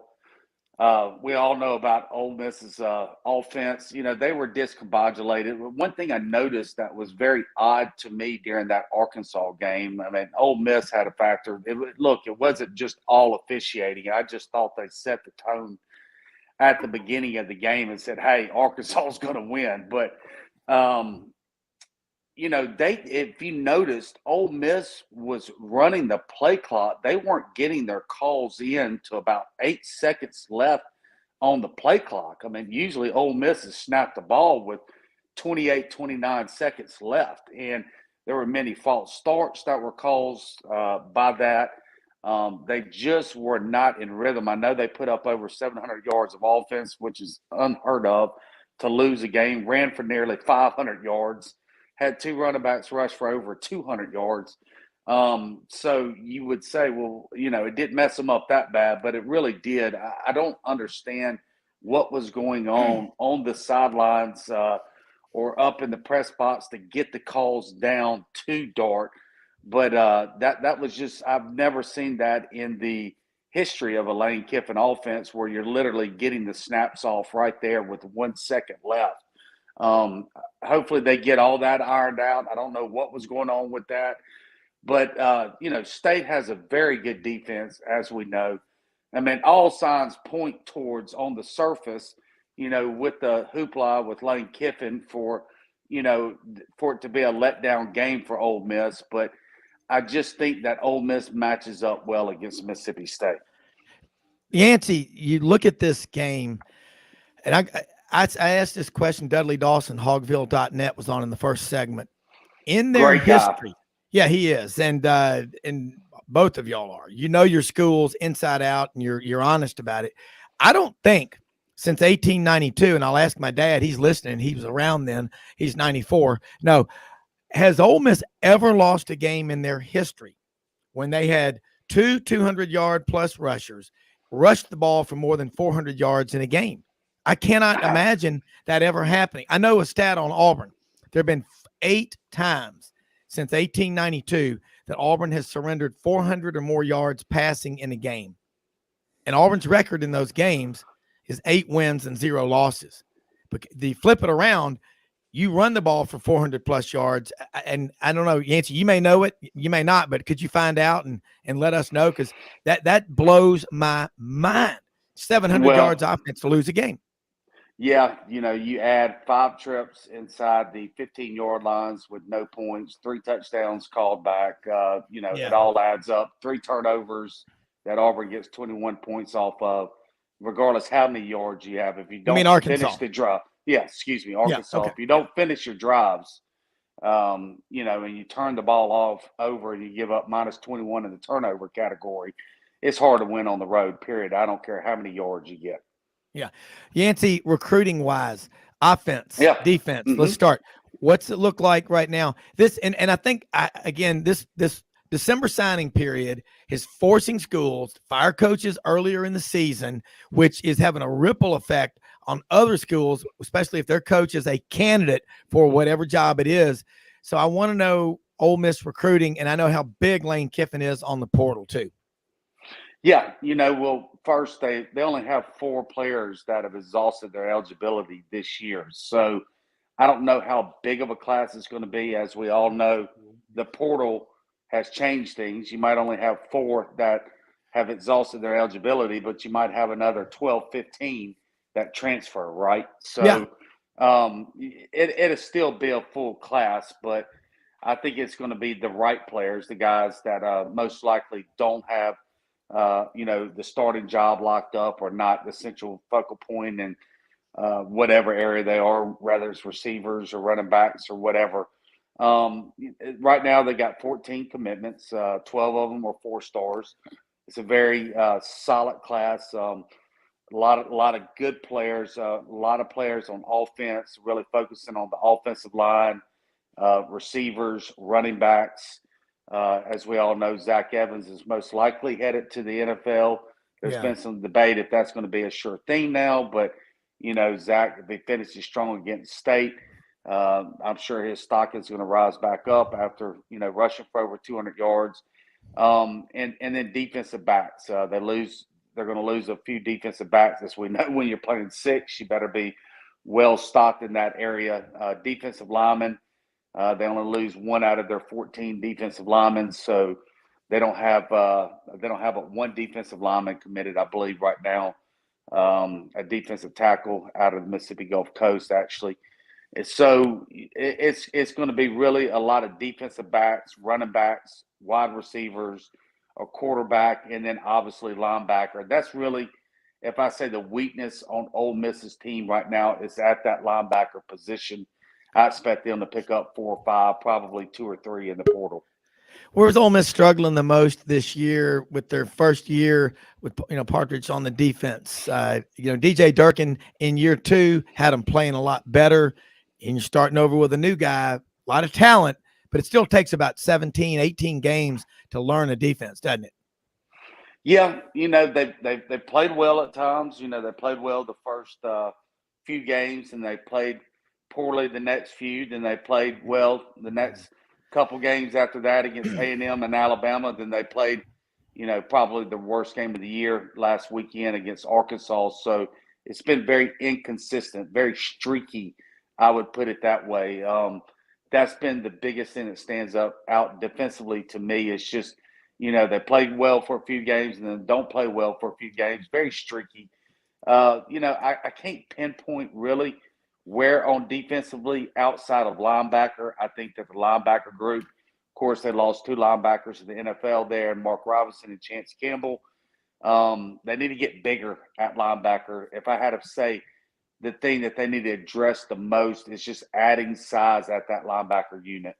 All right, Yancy, tell people again how they can follow you. Let's get you back on Friday morning at 8. We're going to take off Thanksgiving, but get you back on Friday morning. We'll do the Friday football and basketball blitz, but talk about that Egg Bowl game because that's one of the most intense rivalries anywhere. But thank you so much for your time. Have a happy Thanksgiving, and again, we'll do it Friday. More talk. Love hearing you on here every time.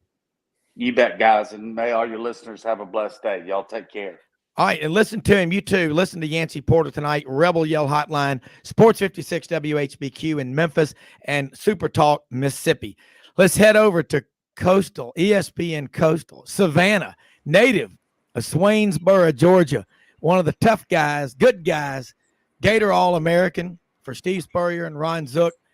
Ben Troupe, great author, Uncommon, Unfinished, NFL 5 years, great father with 3 kids. Where, as Jimmy said, some of the best looking fedoras around. I love having you on this show. You need to be coaching, Ben, because you get people fired up, but you 95% of life is showing up with a positive attitude, and you always have that. And welcome on this Monday to Sidelines. And dadgummit, there's something about Billy Napier that I really like. And the more I talk to you and Franz Beard and Buddy Martin, the more I learn about the Gators. I thought I knew a lot about them, but y'all have forgotten more than I know. But talk about what happened Saturday and where you go from there. And it may have been the biggest weekend of craziness in college football that Jimmy and you and I have witnessed in a long time. Throw out the betting lines, my friend. No, it was crazy. It was crazy on Saturday. And Rob, Jimmy, I mean, look, Clark Lee is living the life. Went to Vanderbilt from Nashville, get the coach's alma mater. I as a person that got to grow up as a young man in Nashville, I know how the capacity of the crowd doesn't show up, but people love their Vanderbilt football. They're not gonna sell out. But I think sometimes you got to be reminded that Clark Lee said a couple of years ago at SC Media Days, we will not make excuses at Vanderbilt, and everybody laughed at him. Like, no, we're not going to make it because I know y'all laugh at us. I get it. But didn't Florida watch 2 weeks ago when they beat Kentucky? It's not like they couldn't get this done. Hendon Hooker, man, I know he tore his ACL. Man, I'm wishing him a speedy recovery. That young man has done work, just meant so much to that Tennessee Vol team. But if he's not playing, Vanderbilt got a shot to make a bowl game. And for those of you who don't know, the hardest thing in college football is not winning the East, it's not winning the West, it's winning 6 games. It's extremely difficult to do. And if a team like Vanderbilt does indeed get the 6 wins, I'm sorry. I mean, I know that Brian Kelly and obviously Kirby Smart, that's coach of the year type stuff in the SEC. When you talk about what Vanderbilt is doing, I mean, it's got to be who you do it with and how you do it. But shout out to them Vanderbilt boys, man, because this thing, I don't want to hear, Florida had to deal with the weather. Didn't Vanderbilt have to deal with the weather? Yes. So I don't like the excuses. Shout out to Vanderbilt getting it done. I think Billy Napier is understanding really quickly.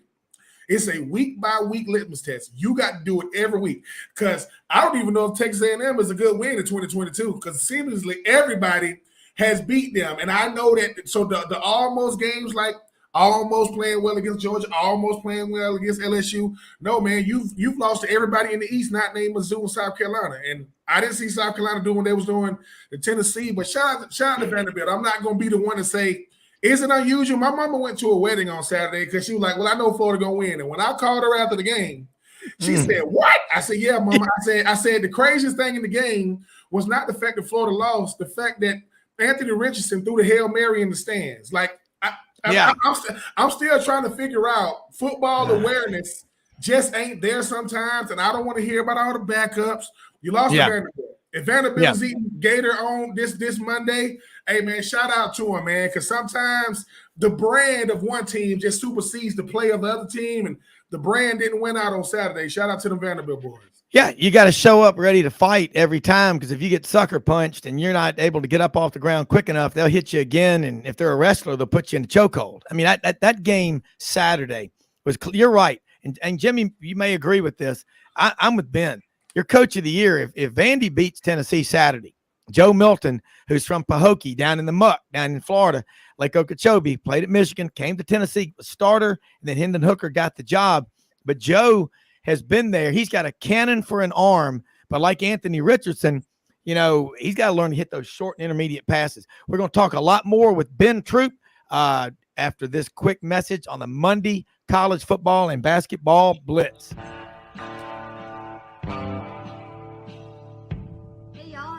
From Hewlett and Dunn, just coming to let you know about our new collection of boots.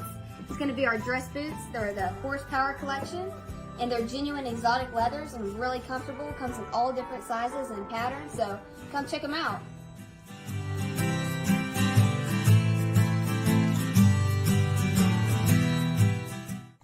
Red River Ford and Toyota, located in Wynne, Arkansas. If you're in the market for a new or used car, truck, or SUV, call, go online, or drop by and see them.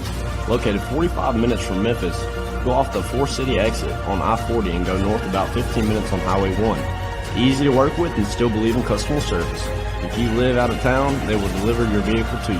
RedRiverFordToyota.com. Just see what they can do. Strengthen your seed zone this spring with quality tillage equipment from House Industries. Located in Cherry Valley, Arkansas, House Industries specializes in manufacturing superior equipment that will minimize your downtime and keep you working in the field. To ensure the highest quality control, all design, fabrication, and testing takes place in a 99,000 square foot manufacturing facility located right here in the heart of the Delta.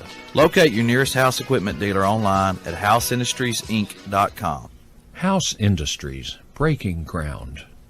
Sidelines with Rob Browne. Talk sporty to me.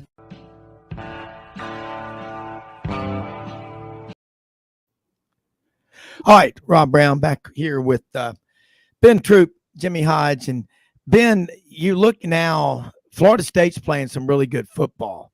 Did you see this one coming to be this is going to be a tough out to end the season? Let's talk about this matchup because that's another one of these intense rivalries, two schools that really don't like each other. Yeah, Mike Norvell has done an incredible job this year. I think when you somewhere Willie Taggart is just saying, hey man, this is what happens when you give a coach time to build a program back up. And they've been a team that hasn't been talked about enough. I mean, they beat LSU first game of the year, and LSU going to be playing in Atlanta for the SEC championship game. They run the football. I mean, Jordan Travis is a really, really good quarterback that has matured. He was kind of similar to a Stetson Bennett. He's not the guy they wanted. They wanted everybody. They wanted McKenzie Milton and every other player but him. But they run the football up there, and I know they planned it on Friday night. And I think that for a coach like Billy Napier, you're gonna have to find do your best to win this game. I don't think Anthony.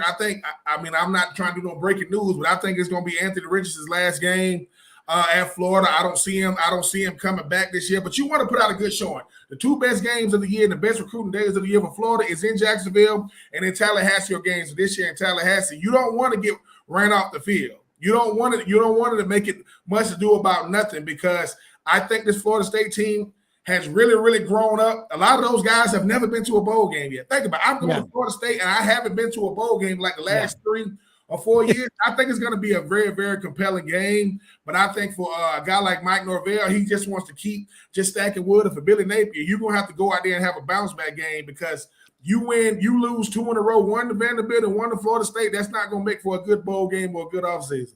Well, and given that this is year 3 for Mike Norvell at Florida State, I think about where Billy Napier is going to have Florida with the recruiting job he's doing in 3 years. You're right. That you made the best statement on the show today. You got to give somebody time. And no, I know you're going to say, well, y'all didn't give Harsin time. Well, if you know you made the wrong hire, you know it. You got to make a change. I think Auburn definitely did the right thing there. Billy Napier, I'm sure he's as frustrated, more so than anybody along with those players. But yeah, Mike Norvell, I watched him at Memphis, Ben. He's a great play caller. That's a strength that he has. One last thing, and I want to go to Jimmy after this. If you're talking to Anthony Richardson right now, and I got a ton of respect for what you say, because you are a student, you were a student athlete at Florida. You were All-American. You played 5 years of pro ball. You walked away on your terms when you were ready. Okay. If you were sitting there with Anthony Richardson right now and he said, Mr. Ben, I'm thinking about going to the NFL, what advice would you give him? Just a Cliff Note version. I would tell him, if you're going to be anything other than a first round pick, I would give it a long, hard look, because first round picks at quarterback means they eventually seeing you in a starting role down the line. Maybe not soon as you get drafted. But I would also tell him, man, make the best decision for you. The selfish part of me obviously wants you to come back, because I see what type of who wouldn't want a player like you. But the person in me wants you to do the best for you. Most people aren't in positions that he's in. And I think for Anthony Richardson is what's benefiting him more than anything is not his ability. It's how bad quarterbacking is in the NFL. It's really, really good, and there is a cliff. And we know that he's benefiting from how bad quarterbacking is in the national, which again for him is good and bad, because he's going to get to play quicker, but he's going to a bad franchise. The good teams stay good teams for a long time because they build around the quarterback first, then they put the quarterback in that position. But I'm never going to tell him. I played in Florida. I was not the starting quarterback. Those are two total different realities. Yes. And now with the thing about social media, look, man, he wears number 15 and he plays quarterback and he's from Gainesville. That's going to come with a lot of scrutiny, but he does have ability. And I think, not to compare him to the same type of player, but you see what Lamar Jackson meant to a Ravens team that built around him. So they're going to build an offense around him. I'm going to hate to see him go, but come on, Jimmy. Come on, Rob. 6'4", 235. It can run 4.4s. Hey, man, they don't make those guys every day. That belongs on the big stage. I know the Florida's the big stage, and he's getting NIL money, but it's going to be hard to keep him in Gainesville. So I would tell him to make the best decision, but make it sooner rather than later. Don't do the drawn-out thing, because the quicker you make it, the quicker your life can go on. Yeah, that way he's, indecisiveness. Stock market hates one thing, uncertainty. It likes having an idea of where it's going. I love that advice that you would give him, and he ought to listen to you, and I bet he will. Jimmy? Well, Ben, I got to say, I like the fact that your go-to is the wide brim. I like it. I love these hats, man. They're awesome. I think you're the master of that one, and I always refer to Tom Landry. He was the tight, compact fedora specialist with that tiny feather sticking out. The outside, it was classic, man. But I'm looking forward to seeing your variety as we go down the road here. But I wanted to ask you, what shocked me most about the game in Nashville Saturday was why Florida would abandon the running game that worked so well against South Carolina. And I was also stunned by the fact that for the second week in a row, Vandy was very effective with their running game, and it seemed to set the tempo for the ball game. I was shocked too, Jimmy. You taking away Florida's not just best asset with their best player, but you taking away they three best players when you talk about Etienne Johnson and Anthony Richardson. Overcoaching and doing stuff you never done gets you beat. Period. That's anytime you play football, and running games makes everybody's life easier. It makes the defense life easier. It makes the offense life easier, and it speeds up the game. Running game is a mentality. Running game means, hey, man, my 5 in front of my quarterback is better than your 4 in front of them, and we just going to bludgeon you down the field. And just when you get tired of the run, that's when we're going to go over the top. That's play calling. And to be quite honest with you, that's looking past your opponent. I don't know what make people – outside of a couple of teams, outside of Alabama, Ohio State, Georgia, Clemson, the talent gap is not that different anymore. I don't know what make people think, oh, Florida's going to get better recruits. That don't mean you got better players. That doesn't. They got 4 and 5 stars next to their team, but hey, man, I mean, I just know that at the end of the day, they're gonna look back at that tape and they're gonna be box score watching, saying, "Oh man, what could have been." You know how Anthony Richardson ain't used to throwing the ball that much? He ain't even know what to do with a Hail Mary. That's how much he ain't used to throwing the ball that much. You know how easy it is to take a 230-pound man that just let him run. And if you lose doing what you do, you can live with it. You lost and you didn't do what you did. You out there making stuff up, trying to get cute, trying to justify this man's big arm. Anthony Richardson has done all he need to do to impress these scouts. You lost to Vanderbilt trying to be cute. And I'm telling you, what you learn about a Vanderbilt team is this: every time you take them lightly, every time you do, you might still win, but it's gonna be a hard win. But if you take them lightly for 4 quarters, you're gonna find yourself on the outside looking in. And like I said, shout out to him. I played with some guys that went to Vanderbilt, and they said, Ben, we don't recruit the same type of players, so we don't get the same recognition, right? But I just know that Clark Lee and company and them Vanderbilt boys today, that long snapper for Vanderbilt gonna have the greatest story in his life for the next 50 years, because he ran out on a punt and recovered it in the end zone, because Jason Marshall is the only punt returner in history that tried to field a punt inside the 5-yard line going the opposite way. Nobody does that. If it's inside the 5, I put my heels on the 10 and I wait. These are just we just met in Ventrell Miller. You wait till Vanderbilt to get a targeting call out of all the come on, man. There's a lot of things in that game that bother me, but look, I'm a fan of college football players first, so I respect Vanderbilt, right? I do, and I know how hard it is in a city like Nashville. They got the Titans, they got TSU, they got Fisk, and I still got to go out there and try to get wins. You beat Florida, it's still a big win. Sorry, Billy Napier. You can say all the right things in the post-game press conference. You got beat, not dominated, but you got beat for 4 quarters. And Anthony Richardson made the great. Thank God he's a first-round talent. Because if that would have been anybody of lesser talent, they would have got ridiculed for that bonehead play at the last play of the game. I ain't never seen nothing like that. Yeah, I agree with what you're saying. 6'4", 235, can run he's fat, 4'4", 40. I mean, Jimmy, you run track. I run track. Ben, you run track. Running a 4'4", 40, you have to go to school and train to learn how to run the 40 properly. I mean, about your the way you use your arms and just, again, you go back to about the finish line in a 40 or a 60 or 100, 200, 800, whatever. Don't run to it, run through it. And to be able to run that fast and move, left, right, and maneuver, running a straight line 4'4" is one thing, but being able to make people miss is another. And that's something that God blessed Anthony Richardson with, and he seems like a good, humble kid. And I hope he's listening. And I bet you will talk to him. But you go back to the Vandy thing. There was a kid that played at St. Louis Catholic School in 7th and 8th grade in Memphis. Darren Bates went to Christian Brothers High School, and then right before his senior year, about a month before, went to Olive Branch. Showed up at Auburn, missed all summer. He was like a 2-star or a non-rated.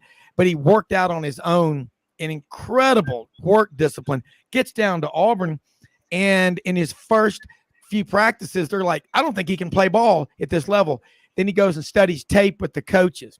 And his first scrimmage, he had 7 tackles, a forced fumble, and an interception, and started every game in his career for 4 years at Auburn. He's still in his 10th year now with the Titans. That's the kind of guy you're talking about, Ben, that you may have been a great recruit, but you're not necessarily a great player, but he also had the work ethic to go with the ability, and he probably slipped through the cracks transferring schools, but still, yeah, you like a guy that is a 3 that plays like a 5 versus a 5 that gives you a 3 effort, don't you?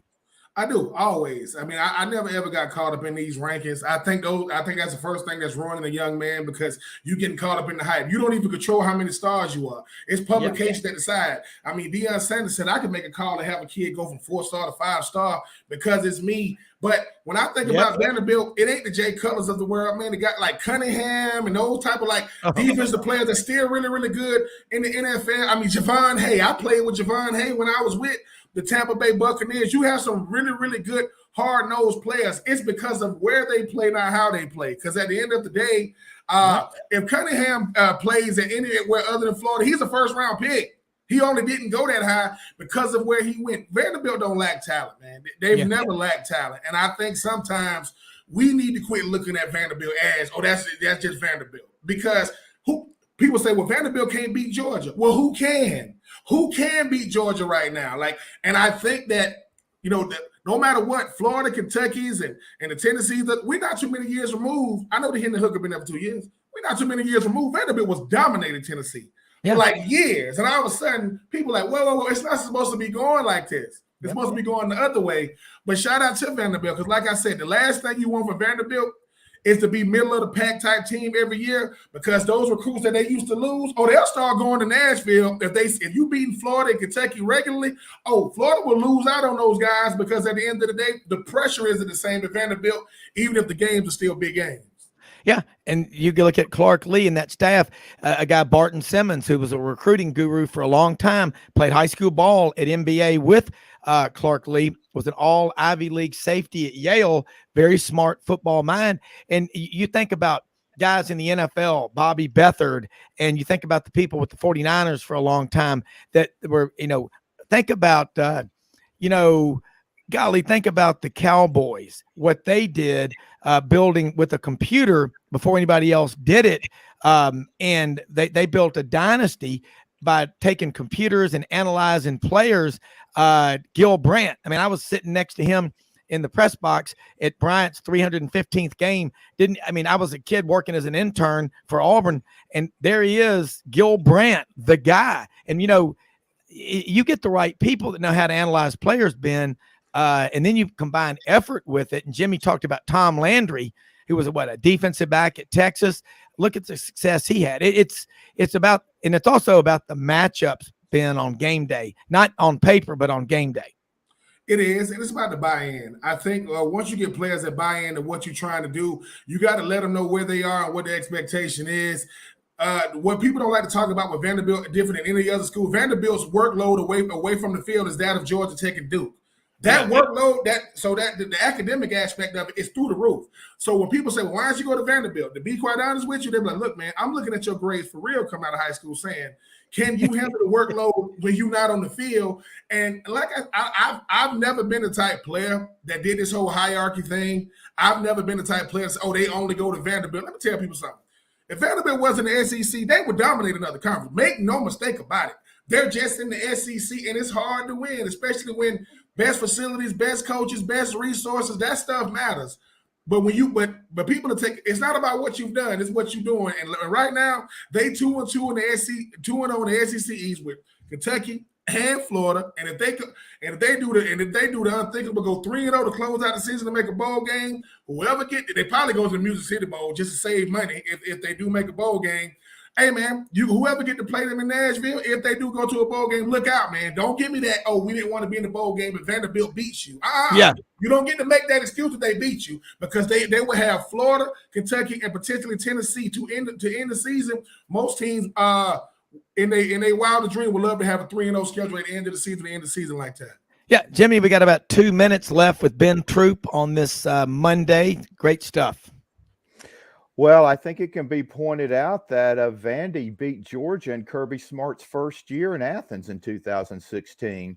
And with this coaching staff Clark Lee's brought in, a lot of people don't realize that they have a lot of very young coaches. I think the oldest assistant is maybe 42.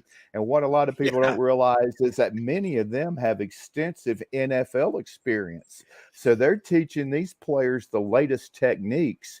And now with this NIL And, actually people don't realize Vandy can take advantage of the transfer portal because for the last 50 years, this is not well known, but they have an agreement with neighboring Peabody College, which allows prospective teachers and coaches. That's basically their educational school. And a lot of players go to Peabody and get education courses, and it counts as credit.